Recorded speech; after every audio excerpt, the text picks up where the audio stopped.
Get in, loser. We're going shopping. I can't. I'm sick. Yung tataa. Boo, you whore. Di-lockdown pa rin. Huh? 2021 na. So, anong gagawin natin? Eh di, magstay na lang sa house at makinig sa Astrology, the podcast. With new episodes every Tuesday on Spotify, Apple Podcasts, and Google Podcasts. Hi, this episode is not suitable for everyone. Parental guidance is advised. We are Bunk Collective.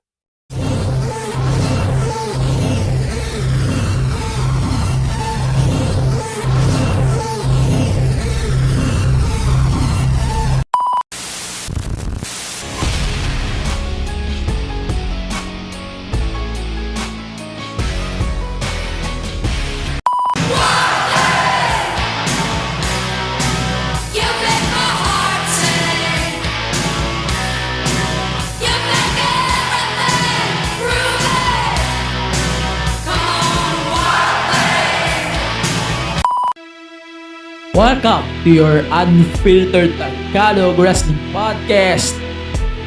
And this is the MTV Show Podcast, a wrestling podcast.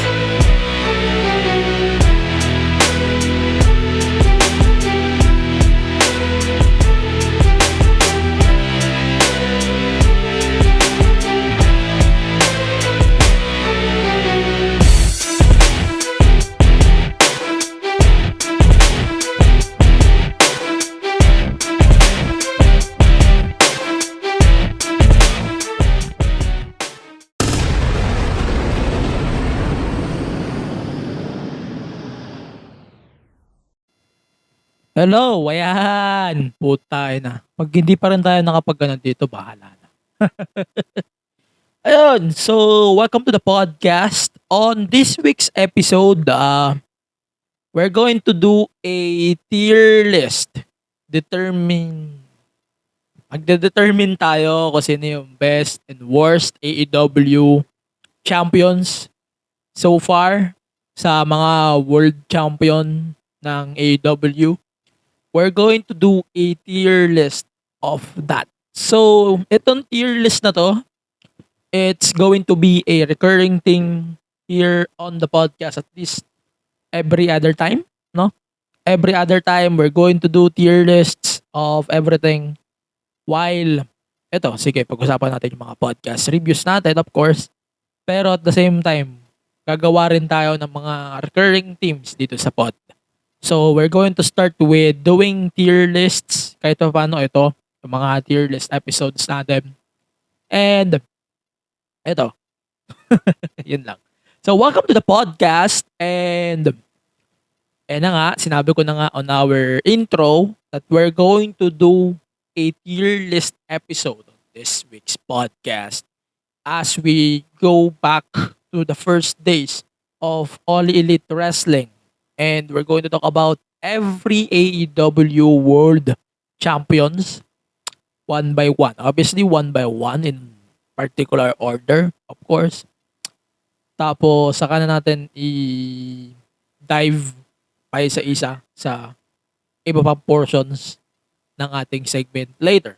But for the meantime, ayan, so don't forget to subscribe on our YouTube channel at youtube.com/@the MTG Show Pod, and follow us on all of the socials at the MTG Show Pod. Of course, ayun, so Patreon and Gank, you can support us on all of the platforms that we can continue or pwede kayong makatulong sa amin on this podcast. You can subscribe and support our podcast ganknow.com or patreon.com/@the Show Pod. Of course, Patreon, Gank. Ayan, mag-upload tayo ng sandamakmak na WrestleMania weekend reviews diyan sa ating Patreon. And you can support the podcast on all of the social media platforms. Patreon.com/the Show Pod. Ayan, so syempre yung Gank natin, andyan pa din yung Gank. Inactive lang, di ako makapag-post lately. Dahil in-exclusive ko kasi sa Spotify, sa Patreon, yung ating mga reviews kasi mas madali siyang magtago doon, no? Mas madali kasi magtago doon ng reviews na ibibigay natin, of course, for free at least for 1 week. Yan. Yan ang aking pakonsuelo for the month of April. But for the meantime, hindi pa naman natin pag-uusapan yung WrestleMania stand and deliver na yan. Tsaka yung Supercard, siguro pag-usapan na rin natin yung mga events na mangyayari during that week. No? Yun ang ating itatako for the Patreon side of things. But ayun na nga, ayoko na mainit ang ulo nyo. 3 minutes na ako nag-i-intro. We're going to do the tier list as promised. And please follow us on all the socials at the MD Show Pod and on our Bong Collective at the Bong PH. Yan lang. Mamaya na tayo mag-extra. Ayun, first thing that we need to discuss, dalawang Hall of Fame announcements that we... fucking hell. We have 2 Hall of Fame announcements and this week's SmackDown and also on The Bump. WWE's The Bump. First is Rey Mysterio was announced first on SmackDown, then parang continuity ito ng storyline niya versus Dominik. Parang sabihin na lang, isipin na lang ng fans na ito, continuity ito ng storyline nila right now with Dominik and Rey Mysterio. Medyo obvious na we're getting that. And yung fans gustong-gusto na ang maging Hall of Fame talaga natin si Batista. But unfortunately, Batista is not available due to prior commitments. Yun na yun. Let's deal with that. And we're getting Rey Mysterio now. We don't know if magre-retire na si Rey after of this match. Possibly that we are getting at WrestleMania. Hindi pa natin sure. Kasi hindi ako naniniwala na WrestleMania is going to be Rey's last. Tanga lang ang maniniwala doon. I swear. Imposibleng maging last match to ni Rey Mysterio. And itong induction, mas naiisip ko siya as a plot device rather than a formality kasi hindi naman sinasabi din ni Rey na it's time for me to retire. Kung gusto ko na mag-retire, never niya yung sinasabi sa mga interviews, right? Hindi niya yung sinasabi. And mas sigurado tayo na hindi pa magre-retire si Rey sa in-ring for sure. If magre-retire man siya, di okay, congrats. But yeah, feeling ko talaga it's a plot device just for continuity for the storyline between Dominik and Rey Mysterio. Then, pag-usapan na rin natin yung kay Great Muta. So, on the bump, they announced that the Great Muta will be inducted to the Hall of Fame as well. Kasama ni Rey Mysterio. So, technically, dalawang masked man nito na i-induct nila to the Hall of Fame. Basically, ang ito parang naging exchange between WWE and Noah or New Japan. Parang naging exchange ito na exchange. Tama ba? Parang naging exchange siya na Muta will allowed to go to the Hall of Fame. Kapalit noon, si Great Muta ay nalabanan si Shinsuke on their January 1 episode or show noon sa Noah. So, basically, yun lang parang naging palitan siya, kumbaga. Natatandaan nyo ba yung kay Christian Cage some years ago when he went to Impact or yung WWE nung nagkapalitan din sila with AJ papunta ng Impact for a video, of course, acknowledging Impact Wrestling at saka yung kay Mickey James where she competed in the Women's Royal Rumble. So, yun, parang ganun yung case ko And it's very given naman na hindi naman nag-compete si Muta on a WWE ring, right? So, it makes sense kasi parang pinag-merge na nila yung history ng WCW and WWE. So, ganun na yung naging case. Kahit hindi siya nakapag-compete, parang respectable pa rin sa WWE yung mga nagiging history on the side of WCW. For Friday, feeling ko may maa-announce din at some point na babae. We're not sure if Casey hindi ako sure sa sa nababasa ko. Pero ang gusto ko personally si Michelle McCool. Kasi kung na-induct na si Taker, why not then si Michelle, right?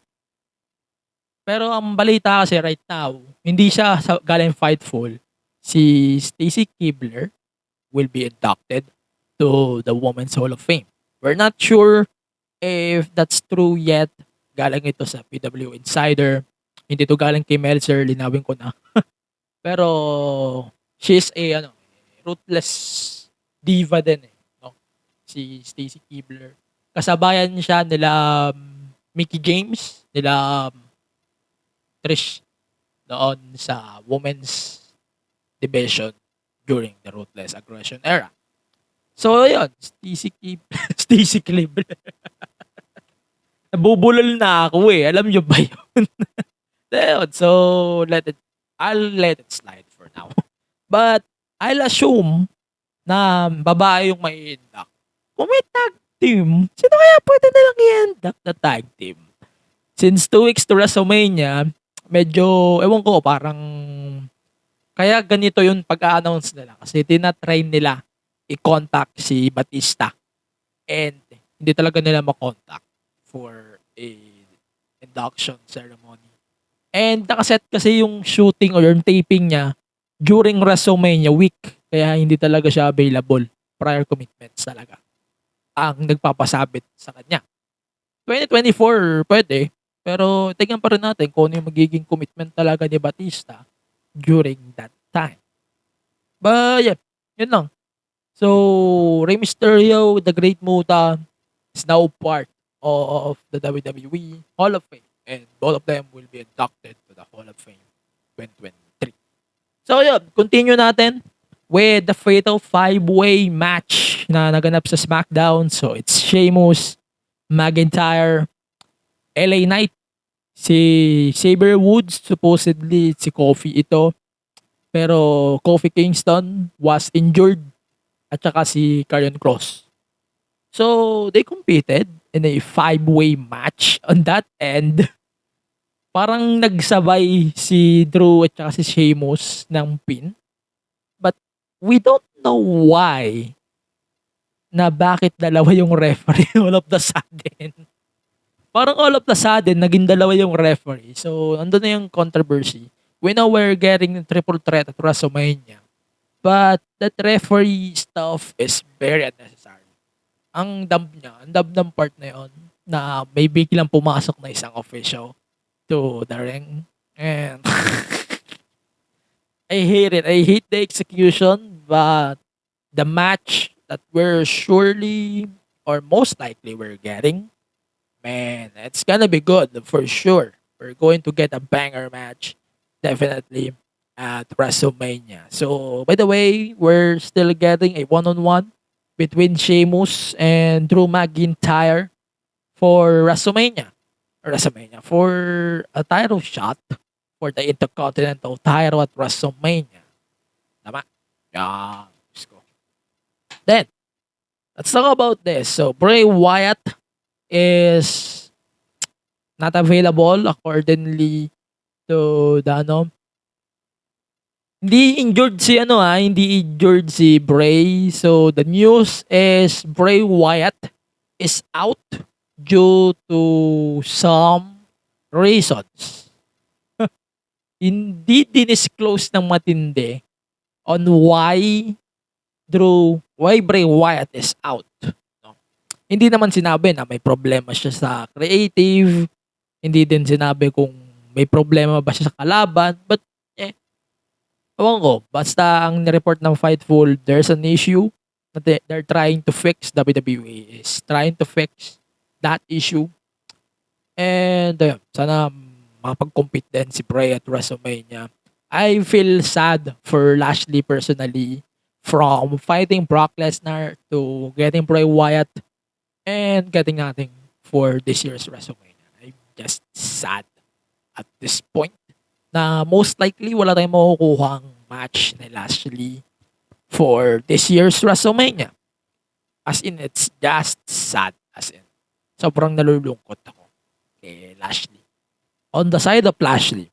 Then, okay, so Jey Uso explained these actions on this week's episode of SmackDown. Sinabi niya na tawag dito, naging sakim si Sami Zayn. Pero I don't know, hindi magbabago yung take ko dito. As much as I want this to be a plot device for a possible Jay versus Roman at some point, feeling ko wala pa dun eh. Wala pa tayong makukuhang ganyan. Pero probably after WrestleMania, maybe we're getting a plot for a possible Jay Roman showdown at some point.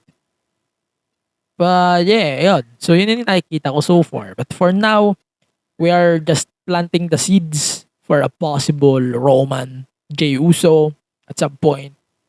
And yung tag title siguro by tomorrow, SmackDown, masaset na rin yung match na yun itself. Diba? Then, let's continue with some matches over on Raw. So we have Kevin Owens and Solo Sikoa. Solo Sikoa defeated Kevin Owens in a street fight. Ewan ko, nakakatulong ba siya sa booking ng WrestleMania? Personally, hindi siya nakakatulong sa booking ng WrestleMania. I don't know why. Parang ang aside dito sa KO Sami, hindi siya talaga nakakatulong. Kasi, ang layo na eh. 3 linggo na halos na nakakuha natin yung Solo, Sami, tsaka KO Teng. 3 linggo na natin to nakukuha on TV. But yeah, we're getting this again. At 2 linggo na lang halos, WrestleMania na. But yet again, wala pa yung match between KO, Sami, and the Usos. Parang bumagal ba yung build-up noong magiging showdown nila at WrestleMania? Yes, may plot yun. Pero parang ang dating sa akin bumabagal yung build-up. Since 2 weeks na lang to WrestleMania, same din with the world titles actually. Parang bumagal din yung build-up. Parang wala nga nagkikibuan eh. Yung mga build-up doon sa mga matches na Roman last year at saka yung last year, may kibuan na eh. May halos every week magsasapa ka na yan eh. Pero ewan ko ba't hindi natin yun nakukuha ngayon eh. No? Parang undifferent ng build-up na to between Roman and Cody. Same with the tag titles, ganun din. Parang, at hindi pa kayo nagkikibuan, man. It's your time to, blow na eh. Diba? WrestleMania is only 2 weeks. Tapos wala pa rin kibuan, wala pa rin build. Alam natin yung build is iba na eh. Iba na yung build. Parang nakapokus sila dun sa long storytelling na Cody never hold a world championship. Then now, Cody wants to hold his own world title by beating Roman Reigns at WrestleMania. On the tag title side, yes, Mysterio. Pero, alam nyo, lumalayo na yung storya. Sana sa SmackDown maset na yung match o mag-unify na si KO at si Sami. And then, we're going to get that for WrestleMania. Right? And para mangyari yung match, sana pagdasal natin na main event ng WrestleMania ito. Kung hindi ito mag-main event, feeling ko mag-main event is Charlotte and Rhea Ripley for night 1. Yun lang.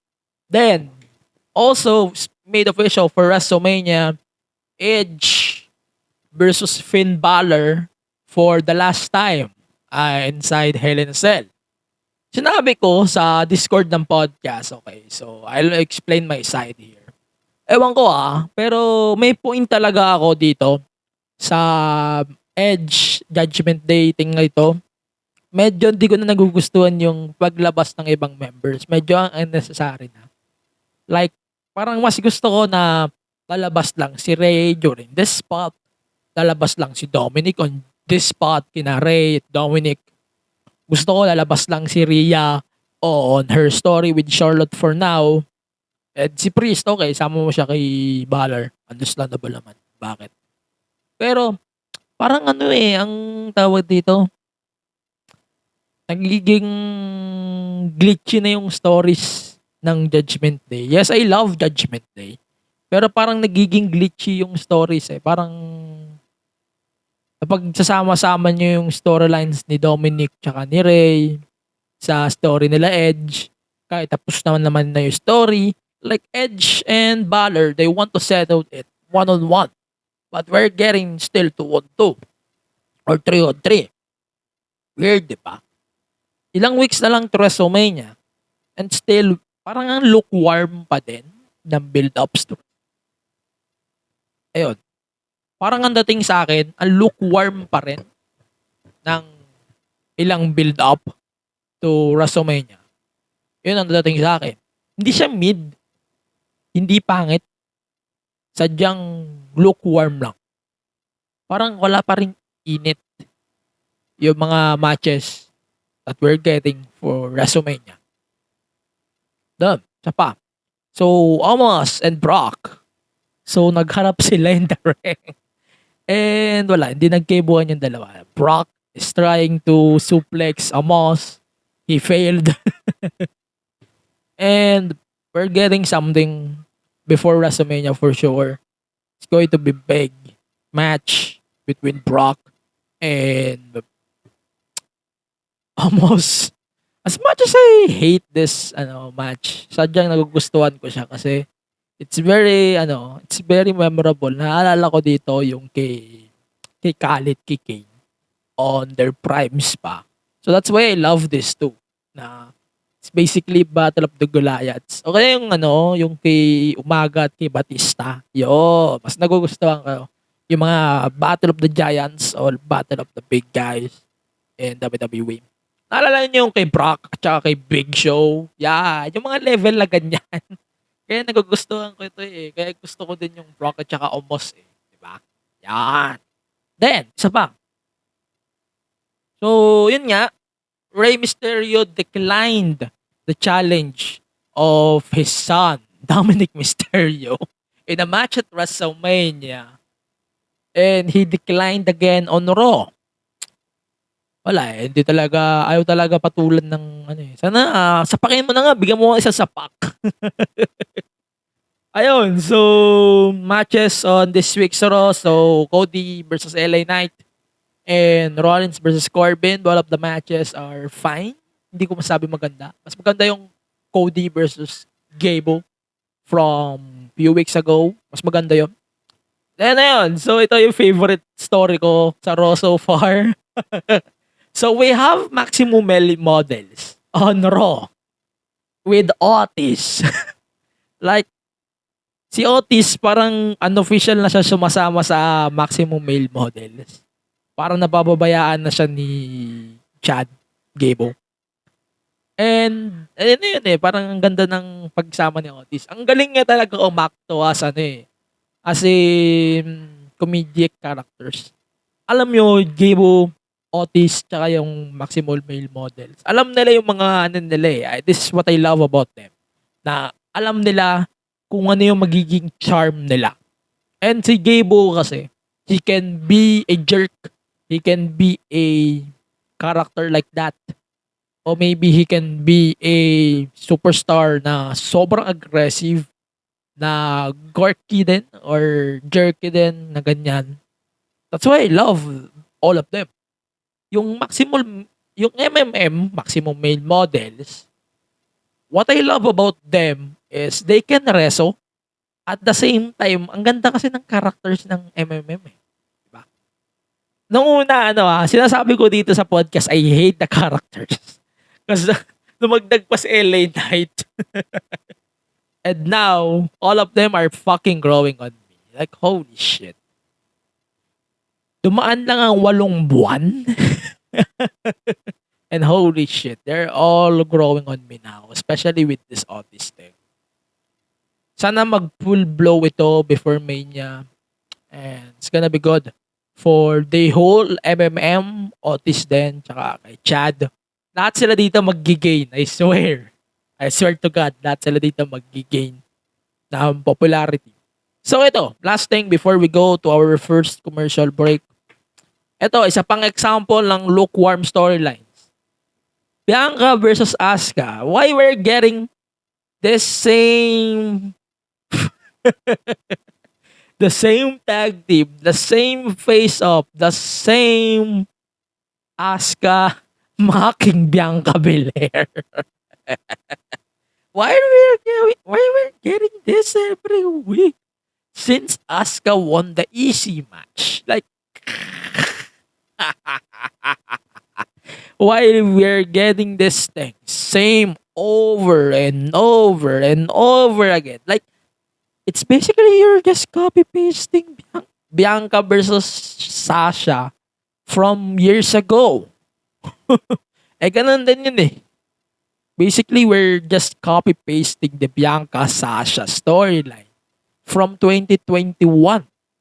At least on 2022's Bianca's match, ang aggressive ni Becky at si Bianca, hindi siya yung aggressor eh. Diba? Ngayon, aggressor si Bianca and we're getting the same old shit that we're getting from WrestleMania last year and last year. Tapos, putang ina. Ang lukewarm eh. It's very given we're getting a banger match at WrestleMania, but putang ina. Ang lukewarm talaga. Sobrang mid at this point. Ang lukewarm ang lamya noong build-up nila so far for this upcoming match between Asuka and Bianca. I hope na ma-restore nila yung story na to.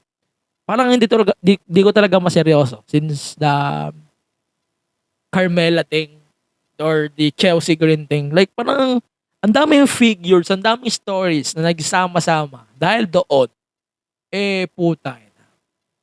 Nawawala sa focus yung storyline na to. So, that's why I hate it. Okay. So, yun lang muna. For me, here on the WWE side, we're going to talk about more when we come back on the podcast. Let's check our bunkmates on Bunk Collective. Annyeong, we are One to Sarang. Your next favorite Hallyu podcast. We talk K-drama.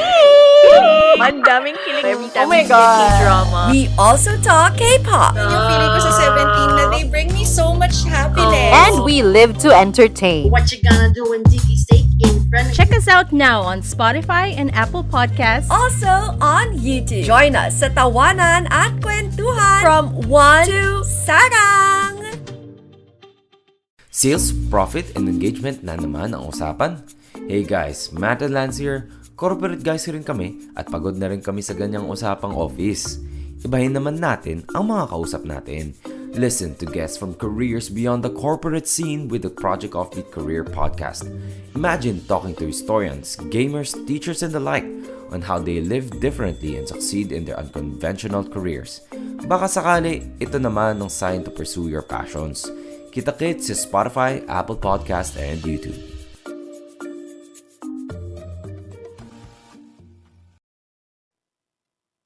Okay, round 2. Let's start with Dynamite.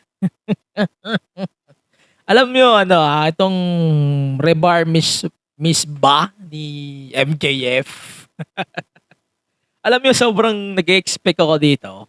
But, well, I love it. I love the whole promos plus the 4 pillars face off. Sammy Guevara, Darby Allin, Jungle Boy, Jack Perry. This is such a good shit. Like, mukhang nakikita ko na mag-iiba yung approach ni MJF for looking as contenders for the world title at WrestleMania. For Double or Nothing. Which is May pa naman. Matagal pa yan. May pa. And now we're getting this MJF thing, which is I love, of course. Na, tawag ba dito? Parang ibang-iba. Sobrang ibang-iba. Like, all four of them, they're roasting each other. Then, in the end, MJF got thrown to the kick. And, yun na yun, sobrang ibang-iba talaga yung pakiramdam ko. When I watched this promo, like this 20-minute promo, it's just amazing as fuck. I love it. Okay. So, speaking of world titles, ibalita na rin natin na on June 25, 2023, we're going to have Forbidden Door sa Scotiabank Arena in Toronto, Ontario, Canada. Tapos, it's going to be a six arena events for the month of July. Hanggang from Forbidden Door hanggang doon sa isang house show na ito take place nila sa buong Canada. Lahat naman ng details na yun nakapost na. It's basically 4 Dynamites, I think, 4 Rampage, and lima pala yung Rampage tapos yung house show. So yun, hindi natin di-discuss ng paisa-isa, masyadong mahaba. Yun. So So, Dark Order, daw mga paniwala, Dark Order and BCC storyline is still fucking running at this point. Like, holy fuck. While we're still running this fucking storyline. October pa to October pa tong story na to We have 2 matches na nakakonect doon sa storyline. And sabi ko, putang ina, October pa to While still running the story. While we're still running the storyline, like, I hate it. I'm tired of this shit. Everyone is tired of this shit. But, here's the catch. Pag-usapan na rin natin yung main event, no? So, triple threat tag team titles,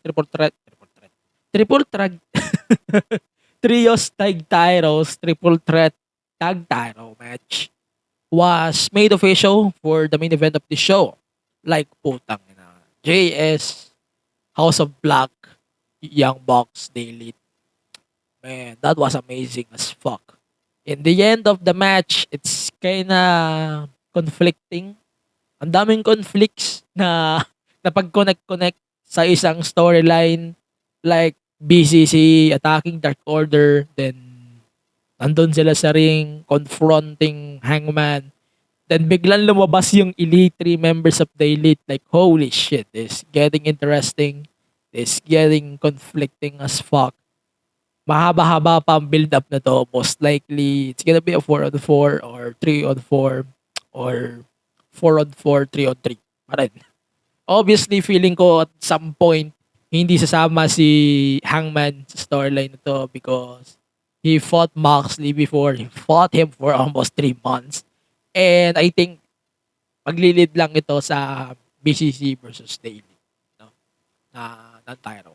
At least wala na sila sa picture. Okay sa akin yun.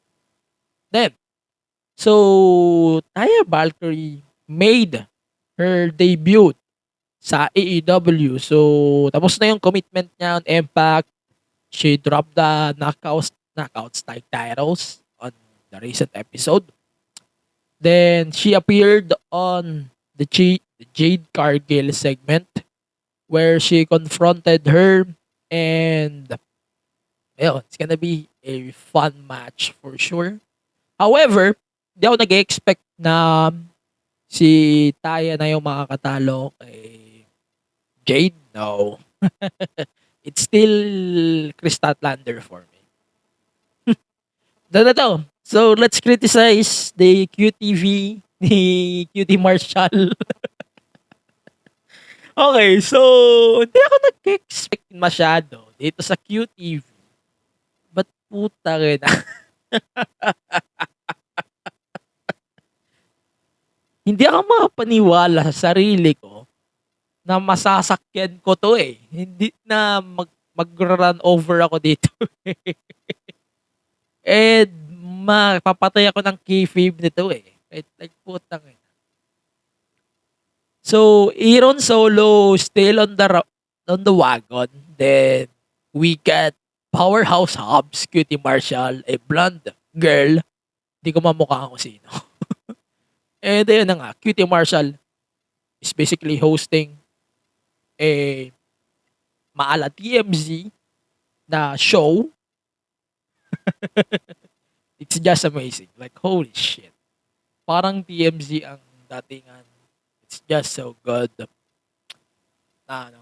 So, they said on the broadcast of the QTV na they are the ones who destroyed Hobbs and Wardlow.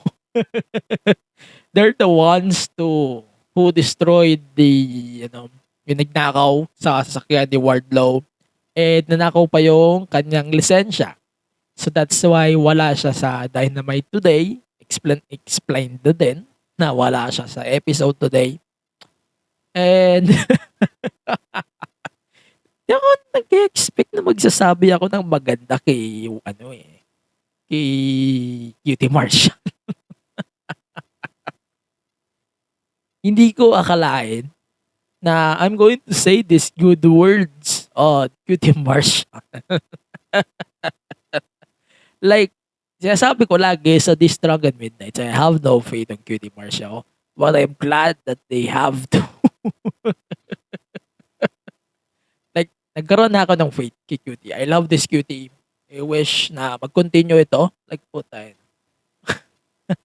Sana lang gandahan nila yung execution pa ng QTV. Mas magandang execution pa. But, yeah. This will bring me back to TMZ, the good old days. I think na-air siya sa Jack, sa Fox, at some point. And yan, I love the, hindi ko gusto yung TMZ when it comes to their showbiz things. But backing TMZ and doing this type of shit, this is what I love the most on these skits. Then yan. Continue tayo. Orange Cassidy was defeated by Jeff Jarrett. Was defeated by Jeff Jarrett. He retained the title over Jeff Jarrett. And okay lang. Okay yung match na to. Mas nag-expect kasi ako na Jeff Jarrett win rather than a defeat because of the transition of the All-Atlantic and the International Championships. Pero okay, that was a fun match if you ask me.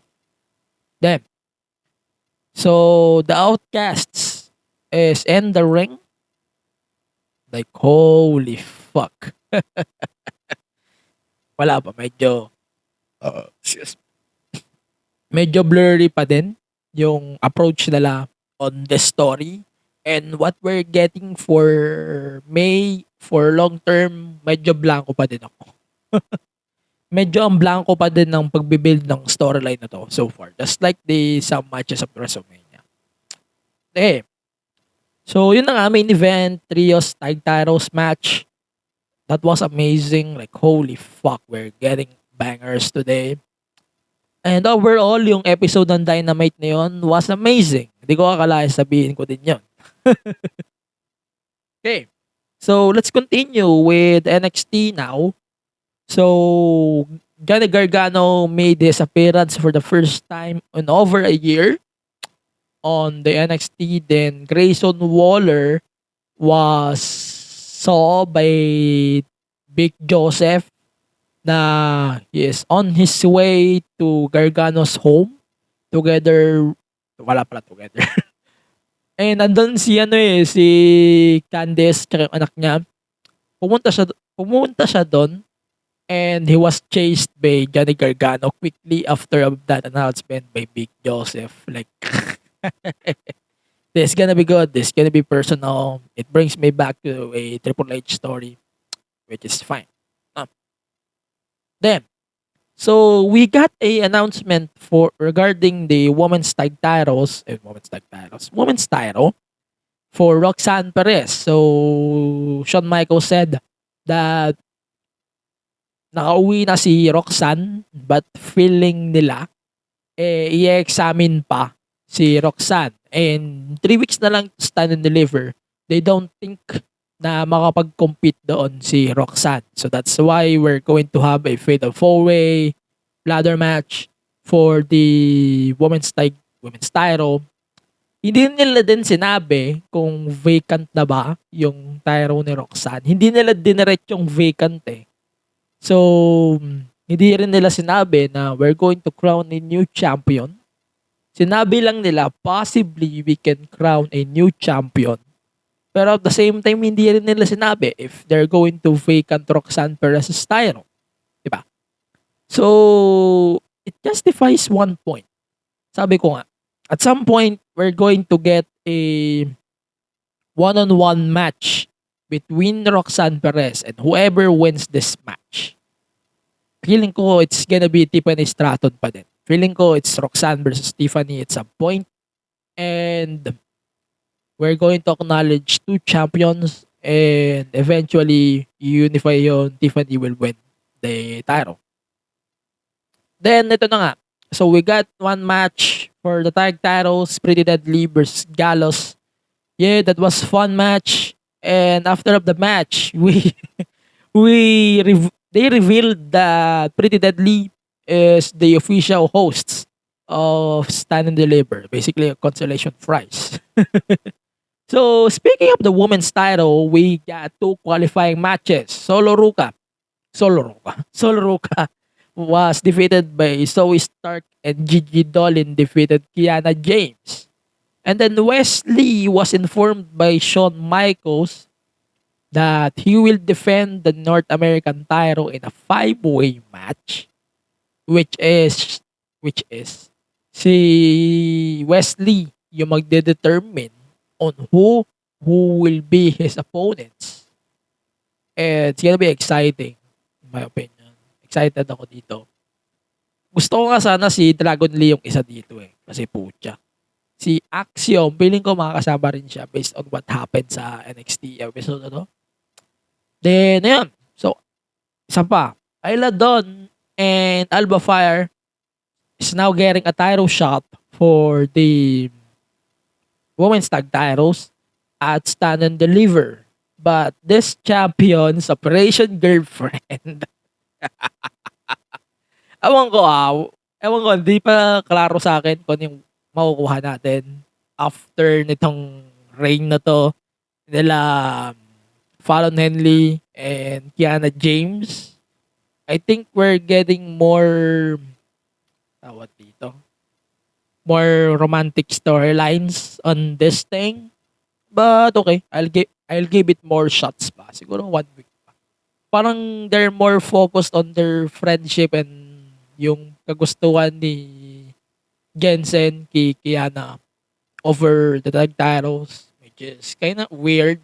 But I think it's going to grow on me from time to time. Then, but ayun. Then, so JD McDonough and Ilya Dragunov is set for next week's NXT. Sobrang personal ito. Personally, dapat ito yung nilalagay sa Stand and Deliver din. Dapat ito yung nasa Stand and Deliver, in my opinion. Pero wala. Ito na yung nakuha na natin next week. Tapos, Dabakato defeated Apollo Crews. Basically, parang nasettle na yung feud nila. And Carmelo Hayes and Broad Breaker, nagkaroon sila ng contract signing. And masiset na yung match for Stand and Deliver for in 2 weeks. Yeah, so both guys are working babyface, that's for sure. Hindi heelish si Melo dito. Si Braun ay hated ng crowd, which is okay. As long as we're getting new champion, which is I'm good with that, for sure. Pero yun nga, nag-expect ako o hindi dapat ako mag-expect. Yun lang ang sabihin natin. Then, so, yun lang. Basically for NXT, yun lang ang pag-uusapan. We're going to talk about the Rich Holland and Ray Ho thing. So, usapan natin to real quick. Again, hindi tayo mangungumbinse ng mga bully or mga bullying things. Hindi natin kaya yun kumbinsihin here on the podcast. So, yun, nag-anniversary yung injury ni Big E because of Rich Holland. And Rich Holland is still getting threats, life-threatening threats. Then, banta sa buong buhay niya at sa family niya. Like, he's getting a lot of threats like now. Like, holy fuck. Grow up, dudes. Hindi naman nagustuhan ni Rich na ma-injure si Big E. And yet again, all of these people are still shouting on Rich Holland na parang may kasalanan siya. It's an accident, you all. Kasalanan yun. Yun kasalanan, dude. Na nagkaganyan siya. Then, yung kay Riho kasi was attacked by some fans. Marami kasing fan base dyan. Lalo na yung fan base ni Jim Cornette. Pinoprotekte yung Twitter ni Riho. Nag-lead din siya sa pag-deactivate ng kanyang Twitter account. Wag naman po sana dumating sa araw na mangyari din sa kanya. Yung nangyari kay Hana, I feel bad for that if ever. As a victim of bullying on my own, hindi ko kayang konbinsihin na ganito yung mangyari kay Riho. Wag naman sana. And hindi rin naman natin pwede sabihin na manahimik na lang tayo. No. It's not how it works. Hindi pwedeng ganun-ganun lang. Hindi mo pwedeng hayaan lang na gawin nila yun sa'yo at some point. Kasi hindi yun maganda. Ito na lang, ito yung lagi ko sinasabi. Hindi ako magsasalita ng hindi maganda. I'm going to get my revenge on them. But ito yung lagi ko sinasabi. Always remember this. Sa lahat ng mga bastos niyan, yung mga nambabastos lalo na kay Riho, tsaka kay Rage Holland, sinasabi ko sa inyo, may araw rin kayo. May araw rin kayong makukuha. May araw din kayo. May karma kayo. Yan ang sinasabi ko. Pucha. I hate talking about this stuff, but I have to because we respect the wrestlers. And utang na loob, huwag kayong maging mean sa mga wrestlers. Like, may buhay din na mga yan. Shut the fuck up. Huwag kayong masyadong mapag-usga. Like, Riho, na husgahan nyo na maliit, pandak. This is not wrong. This is wrong, man. Like, holy shit. Come on, man. I know na may utak kayo. Like, use it in a proper way. Respect the wrestlers, man. Huwag kayong maging kupal. Ayun lang yun. Stop being a fucking kupal. And respect all of the wrestlers, especially wrestlers who's working their ass off every single week. And yun na makukuha niya, bullying from people who doesn't deserve acknowledgement. Yung mga tropa dyan ni Jim Cornette. Like, putangin na nyo, screw all of you. Mga putangin na nyo. Yan na, wala na akong masyado sasabihin. Again, stop the bullying. Shut the fuck up. And I hate it. I hate. We should, kailangan natin pusayin talaga yung mga ganyan tao na masama ugali. And, yun lang. For now, pero hindi natin sabihin talaga, hindi natin kayang convincehin yung mga ganyang tao. Like, kung may maganda kayong sabihin nyo. Kung hindi maganda yung sasabihin nyo, just shut the fuck up, man. Hindi kayo makakatulong. Pucha. Huwag na lang kayo magsalita. No? So, we're going to take a short break. When we come back, we are going to talk about our tier list for AEW champions. And yeah, we're going to take a break and let's check our bunkmates on Bunk Collective. Hey everyone, this is Mo Twister, and you're listening to the Kingdom Podcast with the voice, DJ Yuki. That was the OG, Mo Twister, promoting this podcast. If you like Korean pop culture, or know someone who does, then get into it, and visit our Facebook, Twitter and Instagram pages at the Kingdom Pod PH. We're proud to tell you that this is one of the premier shows to go to for your weekly dose of K-pop. So drop everything and listen to the Kingdom Podcast. Available in all your podcast streaming platforms. Join us! Naguulat mula sa shore na kasing pretty ko. Bringing you the latest and greatest. And diving deep into the cool waters of BLs and GLs. And every kind of love there is. We are the Shippers. Sail with us as we watch our favorite queer love story. And update you about the latest every week. Kaya tara, sakay na as we sail the open seas. With new episodes Mondays and Wednesdays on all major podcast streaming platforms. Sakay na you. Let's go. We're back. Nandito tayo sa part where we're going to talk about the tier list for every AEW World Champions. Ito yung tier list natin. Okay, so again, ito yung pamantayan ng ating tier list.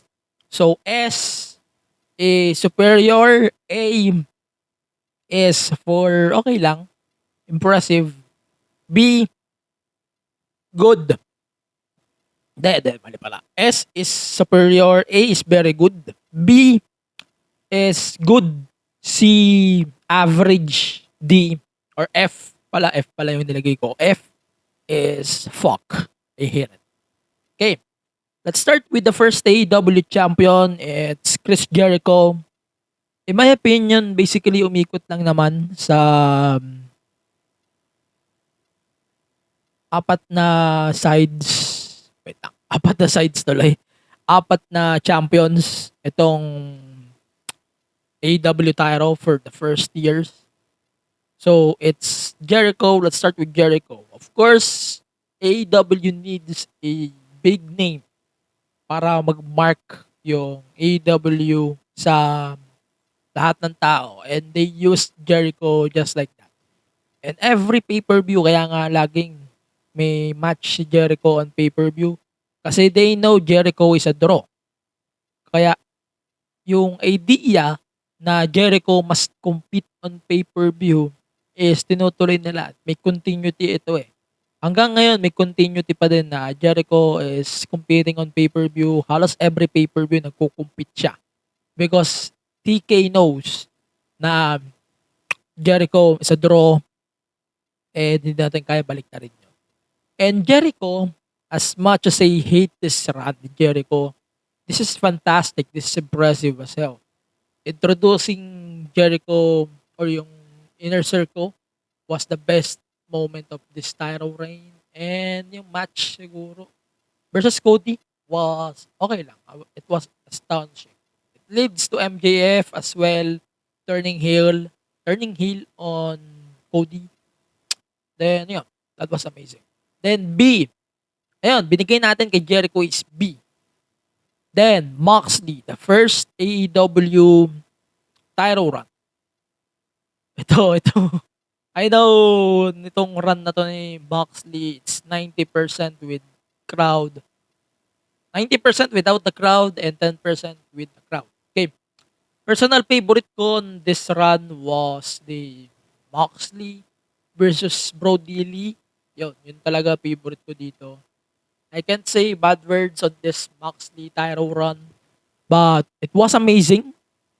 And yeah, that was so good. So good lang. So I can put Moxley's first title run on, I think B. Mas safe siya sa B. Sobrang stable lang, okay lang.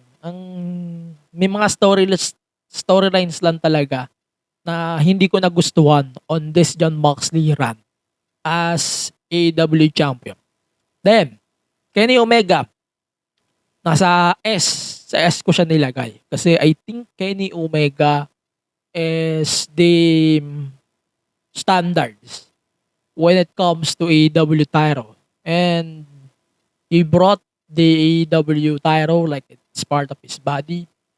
And it's just amazing that Kenny held 4 titles at the same time. It's amazing. That's why Kenny is on the top. Yung favorite AEW title match ko ni Kenny was the Kenny versus the Christian Cage. Kenny versus fuck, ang hirap ito. Thinking this stuff on the spot, sobrang hirap. Kenny, actually, ang favorite ko kay Kenny kasi when he fought Moxley. Pero hindi yung punyetang street fight ng Revolution 2021. That was ridiculous as fuck. But yeah, that was a fun run by by Kenny. Then, on November 2021, there's Adam Page who became AEW champion for a short period of time. I think my favorite match nito was the Bryan Danielson versus Adam Page 60-minute draw. Yun. Pucha, that was amazing. Yun. Nakalagay si Adam Page on C tier kasi bitin ako sa options na nakalaban niya on his AEW title run. It's basically Adam Cole, si Danielson, si CM Punk. Bitin ako doon. Sobrang bitin. Then, we have CM Punk, his first title run. I can give it C. Personally, C. Para sa akin, star power alone, pucha, buhat na buhat ni CM Punk yun. Ang problema kay CM Punk, nitong first title run niya, is, hindi ego eh. Hindi pa ego yung nandito eh. I think ang naging problema niya is yung injury no, na-encounter niya during Double or Nothing. So, it led to a unification at some point after ng Forbidden Door. Then, yun na yun. Parang nandun na nag-upisa yung pride na dapat matatalo si Hangman kay Punk or matatalo ni Hangman si Punk. Pero wala, pride talaga yun ang ibabaw dito. But yeah, I can put CM Punk on the C tier for some reasons. And regardless, I'm okay with this run. Then, next is the John Moxley's second run as AEW champion. Nag-back and forth sila ni CM Punk. Pagsamahin na natin in the third. Nunalo siya ng tournament. Okay, I can put this F kasi all of them are transitional runs. And it sucks to see Moxley doing that and still getting the championship. Parang okay. Mox brought the title and na-recover niya yung prestige ng title but it doesn't mean na it's necessary. MJF is the one who brought it back. So, diretso na tayo kay MJF. I gave MJF so far A. It may change from time to time pero impressive sa akin so far yung title run na to ng MJF. Ayoko lang yung mga promos niyang unnecessary promos, nonsense. And yung pagtapon niya sa bata ng tequila noong Revolution 2023. Ito lang ang kaso ko sa kanya. But regardless, his character was amazing. Itong I love it so far. I'm impressed with MJF on his run as AEW champion. Yun lang yung impressive sa akin. Tansyahan nyo na yung mic ko kanina nagpa-fuck off na. So, yun. Yun ang aking tier list for AEW champions. It may change din pala from time to time na kung ano yung pagbabago. Siguro i-explain ko siya at some point. No? But, ayun. That's my tier list. Let me know your thoughts on the tier list on all of the socials at the MT Show Pod. Okay. Let's know picks of the week. First is the Jey Uso thing because of the attack on Sami Zayn. And I love how they executed the story here. So I choose the of the week is Jey Uso. The woman of the week, obviously Roxanne Perez. Roxanne brought the fight to Meiko Satomura on Roadblock. And that was amazing. It deserves respect as well. Then, match of the week natin last week was Roxanne Perez versus Tita Meiko from NXT Roadblock. That was amazing as fuck. It deserves praises as hell. Then, ayun. So, that's it for our episode for this week's podcast. Pucha, ang dami natin na pag-usapan. Akala ko 30 minutes lang yung podcast. Like, then, ayun. So, follow the podcast on all of the social media platforms at the MTG Show Pod. Then, don't forget to subscribe on our YouTube channel at youtube.com/@the MTG Show Pod. You can donate and support the podcast on ganknow.com/the MTG Show Pod or patreon.com/the MTG Show Pod. As low as $1 a month, you can access our subscriber only content. Plus, you can join our discussions. More to come really soon. Yun, for more podcasts, visit thebunkph.com. You can support the Bunk Collective on Facebook, Twitter, Instagram, Twitch, and TikTok at The Bunk PH. Yun. Also, join our Discord server for The Bunk Collective for more wrestling discussion. Nasa description na yung link. And also, our MT Show Podcast Discord community. Nasa description din yung link. Then yun, the MT Show Podcast is available on Spotify, Apple Podcasts, Google Podcasts, and the rest of the podcast platforms. And on the podcast app, please rate the podcast 5 stars, 6 in Tokyo Dome. Yung ating links, lahat ng links is on our linktr, linktr.ee/the MTG Show Podcast. Twitter and Instagram, obviously, at AG Pinera, and please support our local scene on MWF. Sa Gank, i-upload na rin yung mga episodes ng kasaysayan on Action Abela sa kanilang Gank, and visit their website at manilawrestling.com. Also, FPW, next week na yung event nila, March 26, for their tapings. As tag tapings, you can visit their website sa Ticket to Me or Facebook ng MWF and FPW respectively. Also, yung cards, available na rin sa MWF and FPW. Meron na rin sa Shopee. Si FPW, nag-announce na rin eh. So, yun, you can check that out once ma-release yung kanilang cards. Trading cards. So, yun. Yun lang ating episode this week on the podcast. Remember, stay safe and stay Russo. See ya on the next episode of the podcast. Bye-bye. We're out. Bye-bye.